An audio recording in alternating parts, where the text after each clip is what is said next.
환영합니다 여러분, 프로젝트 제프입니다. 오늘은 영화 고엑스콩에 대한 전반적인 스포일러 리뷰를 한번 프로젝트 해볼 텐데요.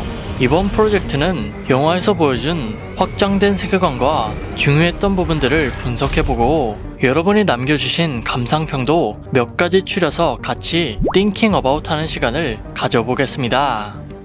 지상세계에 빙하기를 불러온 고대의 타이탄 시모, 거대한 크기와 더불어 모든 것을 얼려버릴 수 있는 강력한 능력 때문에 모두를 첫눈에 반하게 만들었지만 이게 웬걸, 알고 보니 애교 많은 애완 타이탄이었다니.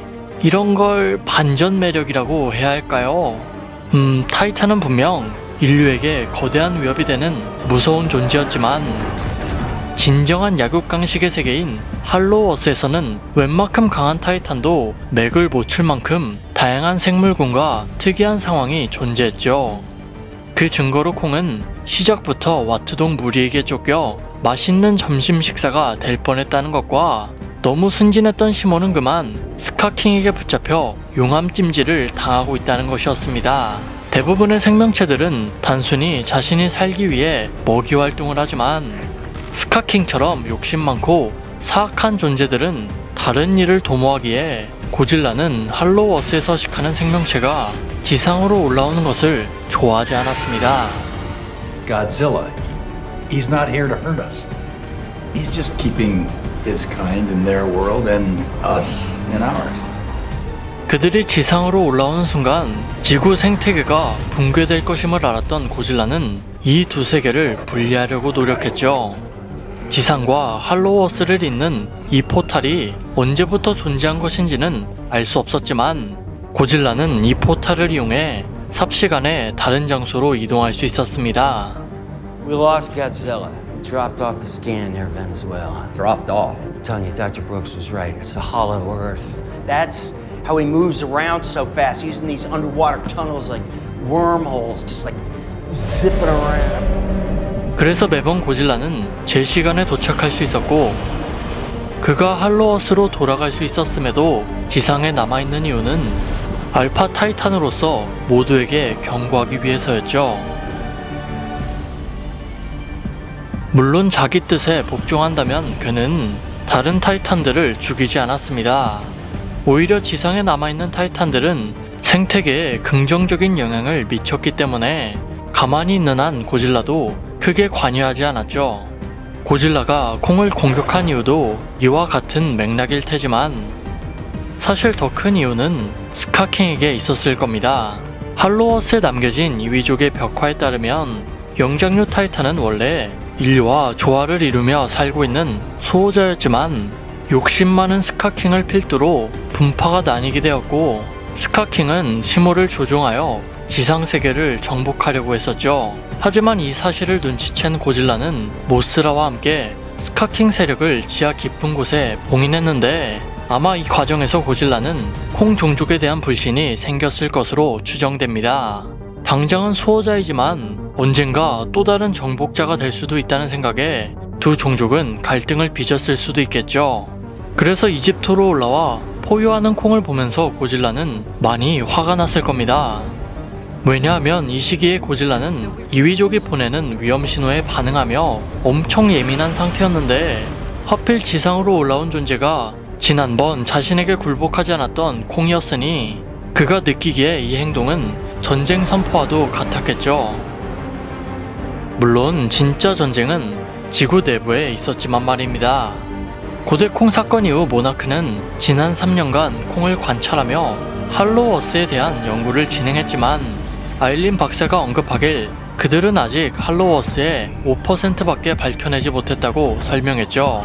막대한 자본과 기술력이 동원되었다지만 이미 우리 세상의 바다만 봐도 인간이 탐험한 부분은 고작 5%에 불과하다는 사실이 있으니 충분히 현실적이었죠.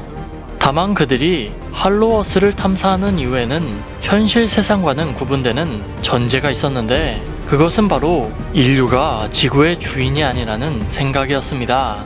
만약 이 생각이 잘못된 것이었다면 인류가 길을 걷다가 우연히 밟혀 죽은 개미처럼 타이탄들에게 깔려 죽을 일도 없었을 테고 고대인들이 그들을 보고 신으로 숭배하는 일도 없었을 테니까요. 그리고 무엇보다 이 포탈은 인간들을 위해 설계된 것이 아니었습니다. 왜냐하면 이 포탈은 인간 혼자서 통과할 수 없었기 때문이죠. And Dr. Suzuki found a way in right here in the heartland.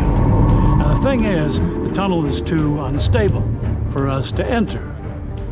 The only thing which makes it passable is a titan. 그래서 모나크는 항상 콩과 같은 타이탄과 함께 포탈을 통과할 수밖에 없었고, 지아가 이집트로 향했을 때도 모스라의 등에 엎인 채 포탈을 통과했었습니다. 누군가는 인류가 타이탄을 이용하고 있다고 생각하지만 사실 브라질 전투만 봐도 타이탄은 인류 따윈 안중에도 없었고, 오히려 인간들이 어쩔 수 없는 자연재해를 보는 듯이 고질라에게 길들여진 모습을 보여주고 있었죠. 로마에서도 로마법을 따를 필요가 없는 그는 대체. 아무튼 이제 여러분이 남겨주신 감상평을 한번 읽어볼 텐데요. 첫 번째는 빌런에 대한 의견입니다. 이건 저도 영화를 보면서 확실히 느낀 점인데, 예고편에서 보여준 강인한 첫인상에 비해 스카킹은 진짜 너무나도 카리스마가 없었고 시모가 정말 반려동물이었다는 게, 그리고 마지막에 시모가 콩에게 애교 부리는 장면을 보고 순간 저는 이게 맞나 싶었습니다. 시모와 스카킹이 협력하는 이유가 둘의 사상이 같기 때문이었다면 더 좋았을 텐데, 스카킹이 시모 조종할 때 쓰던 크리스탈을 어디서 구해온 건지 계속 궁금했습니다. 저도 어디서 구해온 건지 진짜 감독한테 묻고 싶네요. 리모컨 진짜 에바였음 인정. 전편은 콩 고질라, 메카 고질라 전부 다 임팩트 있게 나왔었는데 이번 편은 콩 빼고는 전부 다 겉절이 같은 느낌. 차라리 콩 종족들이 무더기로 안 나왔었다면 좀 더 낫지 않았을까? 저도 공감이 가는 게 영화를 보면서 딱 이런 생각이 들었습니다. 진짜 혹성 탈출 보는 줄. 게다가 엔딩에서 콩이 다시 동족들에게 돌아갔으니 다음 편에서는 이제 총도 쏘고 말도 할까봐 정말 겁나네요. 콩이 고질라한테 뚝까 맞기만 해서 그렇지 동족들 사이에서는 마동석급인 것 같더라고요. 야, 너 그러다 혼난다. 아이씨. 괴수들이 죄다 비웃어. 저는 이 부분도 좀 아쉬웠는데, 감정 표현이 물론 다양하면 괴수들을 이해하기 쉽겠지만 저는 개인적으로 괴수 영화에서는 괴수들의 생각을 숨겨야 영화가 더 재밌어진다고 생각합니다. 왜냐하면 자연현상을 벗어난 거대한 존재의 위압감이 예측할 수 없는 행동을 했을 때 발생하는 긴장과 공포가 맞물리면서 코스믹 호러를 더 극대화할 수 있기 때문이죠.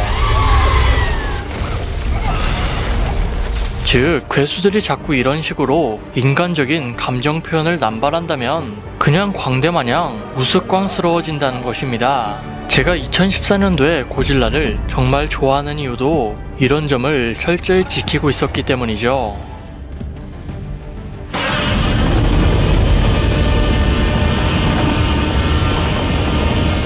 솔직히 말해서 콩하고 인간들은 가만히 있어도 고질라가 다 해결할 수 있을 것 같음. 이 의견도 정말 공감이 가는 게, 콩이랑 고질라는 애초에 레벨이 다른데 자꾸 같은 사냥터에 있으려고 하는 게 말이 안 되고, 그 와중에 콩 서사에 집중하려다 보니까 자꾸 무리한 설정이 등장하는 것 같았습니다. 이 시점에서는 진짜 환기도 할 겸 각자 개인 작품이 하나씩 나와줬으면 하네요. 고질라가 브라질에서 싸울 때 양팔을 쫙 벌린 상태로 방사열선 준비하는 게 웃겼어요. 저도 이 장면 보고 순간 시겁한 게 헐크처럼 박수치는 줄 알고, 와, 그게 아니어서 천만 다행이었습니다. 스켈라로 간장게장 해먹으신 고알베시, 고질라 다이빙은 재앙 아닙니까? 저는 지브롤터에서 다이빙하는 고질라를 보고 살짝 감탄하면서 내심 기대하던 장면이 있었습니다. 바로 쓰나미였죠. 그냥 바다에서 육지로 올라오기만 해도 쓰나미가 몰려오는 고질라였는데 이번엔 다이빙이라니. 싱글벙글 눈을 부라리며 다음 장면을 기대하고 있었는데 스킵되어서 흥이 다 깨져버렸습니다. 뭔가 약해 고질라 부금이 깔리던 비 내리는 우중충하고 어두운 배경이 그립다. 킹도라 그립습니다. 킹오먼 다시 렛츠고! 솔직히 빌런괴스의 임팩트는 킹오먼 때가 최고였어. 보고 싶습니다 킹기 형님. 아, 그때는 정말 몰랐습니다. 킹오먼이 이렇게 재평가를 받게 될 줄은. 진짜 킹오먼 당시에 묵직한 연출과 고대콩 당시에 끊기지 않는 전투씬이 합쳐진다면 정말 눈물이 아래에서 줄줄 흘러나올 것 같은데 여러분의 생각은 어떠신가요? 여러분의 의견을 댓글로 알려주세요. 그리고 몬스터버스에 관한 제 영상은 앞으로도 계속해서 올라올 테니 이번 영상도 아주 재미지게 보셨다면 구독과 따봉, 종소리까지 한 번씩만 부탁드리겠습니다. 그럼 저는 다음에 더 좋은 영상으로 다시 컴백하겠습니다. 감사합니다.